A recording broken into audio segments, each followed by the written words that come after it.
भी बढ़िया होंगे, बढ़िया से प्रिपरेशन चल रही होगी। So guys welcome back to the channel. इस वीडियो में करने वाले हैं मेरे एसबीआई क्लर्क प्री के सेल्फ ह्यूमन एग्जाम एनालिसिस के बारे में बात। ठीक है, तो मेरी शिफ्ट फर्स्ट थी और आज ही मेरा एग्जामिनेशन था। वीडियो को लास्ट तक देखना है क्योंकि लास्ट में मैं बताऊंगी आपको कि गुड अटैम्प्ट्स क्या होने चाहिए, ठीक है, और किसको मेंस की प्रिपरेशन स्टार्ट करनी चाहिए, और साथ में मेरे नंबर ऑफ अटैम्प्ट्स भी बताऊंगी। तो चलिए स्टार्ट करते हैं। अगर आपको कोई भी क्वेश्चन कुछ भी रिकॉल हो तो डेफिनेटली आप कमेंट सेक्शन में ज़रूर शेयर कीजिएगा। ओके, यहाँ मैं अपना मेमोरी बेस शेयर कर रही हूँ, तो मुझे जितना रिकॉल है वो मैं आप लोगों के साथ में शेयर करने की कोशिश करती हूँ। ठीक है, तो सबसे पहले बात कर लेते हैं यहाँ पे एग्ज़ाम लेवल। देखो, एग्ज़ाम लेवल अगर मैं लास्ट ईयर की कंपेयर करूं तो लास्ट ईयर से मुझे इस बार थोड़ा लेवल अप लगा ज़्यादा। ठीक है, क्योंकि मुझे दो सेक्शंस जो हैं, एक तो इंग्लिश मॉडरेट लगा फर्स्ट शिफ्ट के अंदर, और उसके अलावा मुझे जो क्वांट है, मतलब क्वांट जो है ना डुएबल तो है लेकिन काफ़ी कैलकुलेटिव है ना, वो मैं आगे बताऊंगी, आपके क्वांट का भी डिस्कस करेंगे। तो ये दोनों चीज़ें। बाकी रीजनिंग बहुत ज़्यादा इजी थी, बच्चे फुल भी करके आए हैं रीजनिंग के अंदर। ठीक है, कोई भी चेंज मुझे ऐसा नहीं देखा, जो चेंज दिखा वो एग्जाम लेवल का ही मुझे दिखा। ठीक है, सीक्वेंस की अगर मैं बात करूँ यहाँ पे तो इंग्लिश फिर क्वांट रीजनिंग सीक्वेंस में कोई चेंज नहीं है।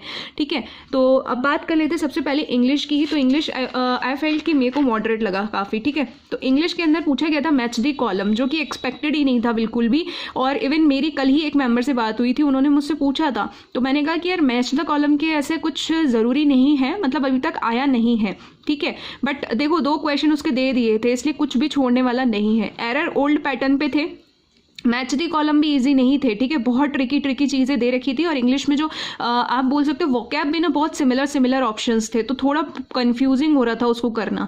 तो एक तो एरर्स थी, एरर्स काफ़ी इजी थी। ठीक है, इनएप्रोप्रिएट वर्ड कोई सोच भी नहीं सकता, इसको इतना ट्रिकी बना रखा था, बहुत ट्रिकी बना रखा था, इसमें सच में एक्यूरेसी खराब होने के चांसेस थे। सो 3 से 4 क्वेश्चन इसमें दे रखे थे। ठीक है, उसके बाद में सेंटेंस रीअरेंजमेंट थे, पैरा जंबल नहीं था, 5-6 जो सेंटेंस एक साथ आते हैं उसको करना होता है, नहीं वैसा नहीं था, 3 सेंटेंसेस थे और वही ऑप्शन में ही आपको पूरा सीक्वेंस दिया होता है, तो तीनों का सीक्वेंस मैच कर रहा था। तो 3 क्वेश्चंस थे इसके, बहुत इजी से थे। ठीक है, उसके बाद में बात करेंगे क्लोज टेस्ट। क्लोज टेस्ट जो था क्लोथिंग पे था, अगेन क्लोज टेस्ट बहुत ट्रिकी था।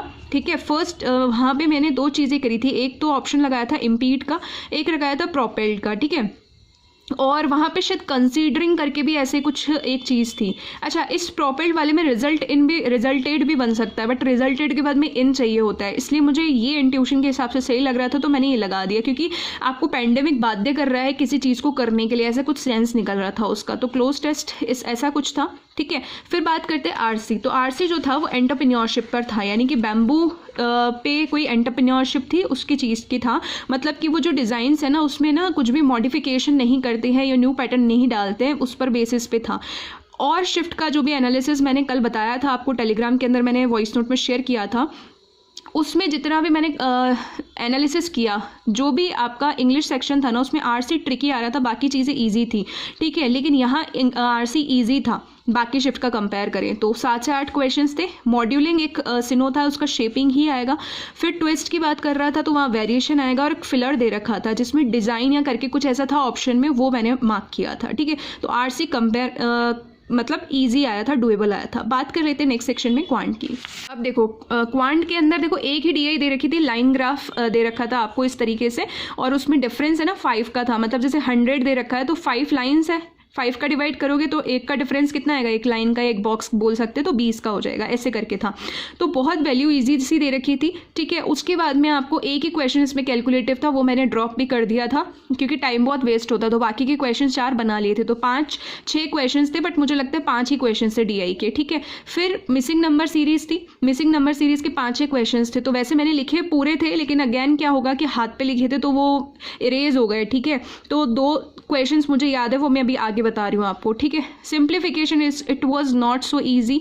डेसिमल बेस्ड क्वेश्चंस थे, आपके कैलकुलेटिव क्वेश्चंस थे। अच्छा, एक डिजिट तो मुझे याद है, 170 25 ऐसे कुछ था, और उसमें 25 का डिवाइड करना था, ऐसे बड़े बड़े क्वेश्चंस थे।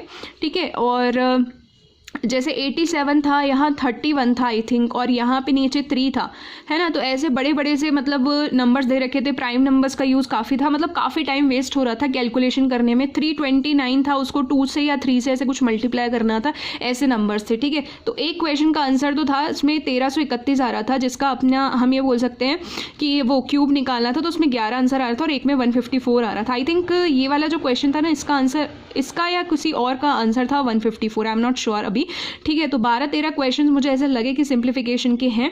फिर बात आती है यहाँ पे अर्थमेटिक की। तो अर्थमेटिक के रेस्ट क्वेश्चंस है। देखो अर्थमेटिक के क्वेश्चंस मैंने कुछ छोड़े भी हैं क्योंकि इतना टाइम भी नहीं था, और दूसरी चीज़ है कि काफ़ी पूरा ही मुझे डीआई को छोड़ करके काफ़ी मतलब कैलकुलेटिव लग रहा था। तो मिक्सचर की बात करते, मिक्सचर का आई थिंक 3 आएगा आंसर, ठीक है।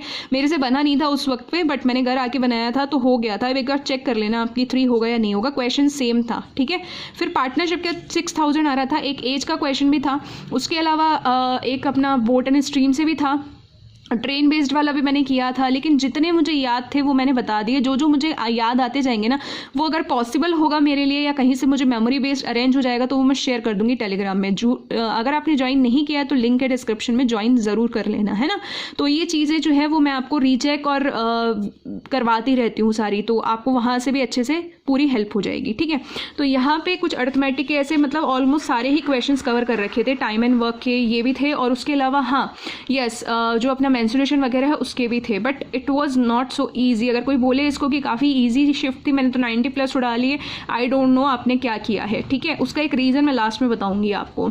लॉजिक, अच्छा नंबर सीरीज़ की बात करें, एक में तो लॉजिक ये 17 की टेबल चल रही थी, एक में आई थिंक 5 की टेबल चल रही थी, या फिर कुछ ऐसे था मल्टीप्लाइड 2 + 1 ऐसे करके कुछ था, एक लॉजिक और एक प्राइम नंबर का लॉजिक था। तो जितना जितना याद है मैं बता रही हूँ। प्राइम नंबर वाले लॉजिक में ये सीरीज़ थी 40, 71, और जो 17 वाला था उसमें 100, 83। अगर आप इसको बनाओगे तो बन जाएगी आगे सीरीज़, ठीक है। फिर बात कर लेते हैं यहाँ पे रीजनिंग की।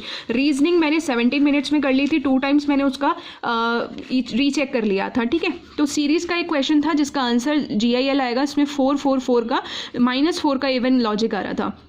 पजल एंड सेटिंग अरेंजमेंट की बात करें तो आंसर आप मैच करते जाना, ठीक है। सर्कुलर की 8 था, 8% थे, इनमें थे तो 5 क्वेश्चंस, ठीक है थे इसके। तो अगर आप देखोगे तो ये कुछ इसका आंसर था, ठीक है। एम के एग्जैक्टली राइट में क्यू था। फिर लीनियर की बात करते हैं तो 8% का था, एस लेफ्ट में था और टी राइट में था, ऐसा कुछ था, ठीक है।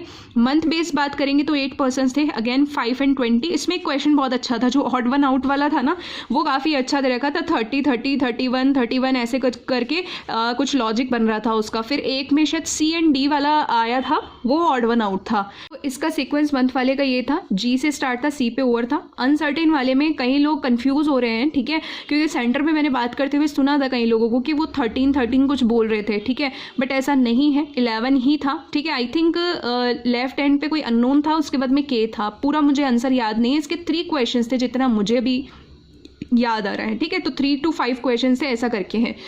तो ये अपनी पजल्स हो गई थी। उसके बाद में था फैसिनेट, एक वर्ड दे रखा था, इसका अगर आप निकालोगे तो 3 पेयर्स बनेंगे एग्जैक्टली। फिर letter based alphanumeric series थी, ठीक है। इसमें 2 क्वेश्चन थोड़े ट्रिकी थे, मतलब कि टाइम टेकिंग थे, बट हो गए थे। 5 क्वेश्चन थे इसके। एक में तो आपको 2 मीनिंगफुल वर्ड बन रहे थे, जिसमें अगर एस जोड़ोगे आप, है ना, तो स्पैन बन रहा था, स्लिट बन रहा था। और एक क्वेश्चन था कि मतलब कॉन्सोनेंट जो भी है उसमें -1 करना है, उसके बाद में कौन सा मतलब वर्ड है उसमें एक ही कॉन्सोनेंट एक ही वोवल होगा, ऐसे कुछ था उसका क्वेश्चन। मुझे पूरा फॉर्मेशन याद नहीं है अभी, तो एक ही उसका क्या होगा आंसर होगा, कि मतलब एक ही वर्ड ऐसा था। सिलॉक्स के 3 क्वेश्चन थे, ठीक है। सिलॉक्स के 3 क्वेश्चंस थे, इनइक्वलिटी के 3 क्वेश्चंस थे। आई थिंक इनइक्वलिटी में एक जगह पे इधर आ रहा था, जितना मुझे याद है। अगर आपको याद है तो प्लीज़ कंफर्म कीजिएगा कमेंट में। डायरेक्शन डिस्टेंस बहुत इजी था, ए जे के बीच का था कि साउथ में 7 मीटर या सेंटीमीटर ऐसे करके डिस्टेंस आ रहा था। इसके 3 क्वेश्चंस थे। उसके बाद में एक क्वेश्चन था नंबर बेस्ड, जिसमें ऐसा था कि 6 से बड़े हैं तो उसमें शायद कुछ ऐड करना था या माइनस करना था, और 5 से कम है तो उसमें ऐड करना था या लेस करना था, ऐसे कुछ था, याद नहीं है मुझे भी प्रॉपरली। तो उसमें 2 नंबर्स ऐसे थे जो सिमिलर हो रहे थे, जो रिपीटेड हो रहे थे, ठीक है।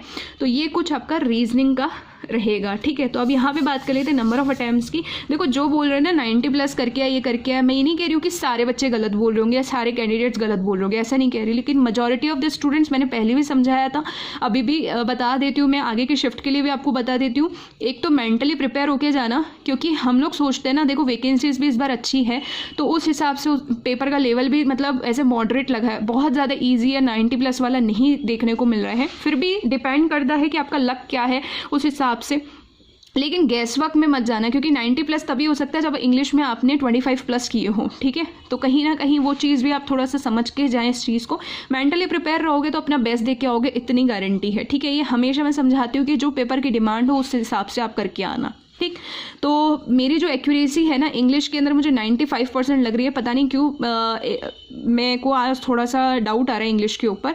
सो ये वाली बात है। बाकी क्वांट एंड रीजनिंग में 100% एक्यूरेसी होनी चाहिए, क्योंकि मैंने 2 टाइम्स चेक भी किया था। तो 35 मैंने रीजनिंग में किए हैं, 29 क्वांट में किए हैं, 23 मैंने इंग्लिश के अंदर किए हैं। तो इस हिसाब से अगर आप देखोगे तो मेरे 87 जो है अटैम्प्ट किए हैं। बाकी अब देखते हैं क्या रहता है। बाकी होप फॉर द बेस्ट। हाँ, गुड अटैम्प्ट्स बता रही थी मैं, तो इस शिफ्ट के हिसाब से अगर आपका गुड अटैम्प्ट्स मैं बोलूँ जनरल कैटेगरी के हिसाब से, तो वही वाली बात है कि अगर आपने 82 से 85 के बीच में किया है तो इट्स अ गुड इनफ। क्योंकि ऐसा नहीं कि मैं 87 करके हुई तो मैं उतना ही बताऊंगी, नहीं, ऐसा नहीं। कई लोगों को काफ़ी मॉडरेट भी लगा होगा, बहुत ज़्यादा मतलब इंग्लिश को लेकर के काफ़ी परेशान भी हुए होंगे डेफिनेटली, क्योंकि क्वांट में ठीक है कम होंगे, लेकिन एक श्योर हो आप आंसर, इंग्लिश में नहीं हो रहा था ना वैसा। तो this is all about this video. अगर वीडियो इन्फॉर्मेटिव लगता है तो हिट द लाइक बटन, ज़्यादा से ज़्यादा शेयर कर देना, सब्सक्राइब कर लेना चैनल को फॉर मोर इन्फॉर्मेटिव वीडियोस, क्योंकि अब आगे आने वाले दिनों में मेंस के लिए प्रिपरेशन करेंगे। और टेलीग्राम में अगेन जुड़े हुए नहीं हो तो जुड़ जाइएगा। Any doubt, any question, please ask in comment, ठीक है। As soon as possible I will reply. And कोई भी क्वेश्चन है तो आप बताइएगा जो भी आपको याद है, ठीक है। तो गुड लक।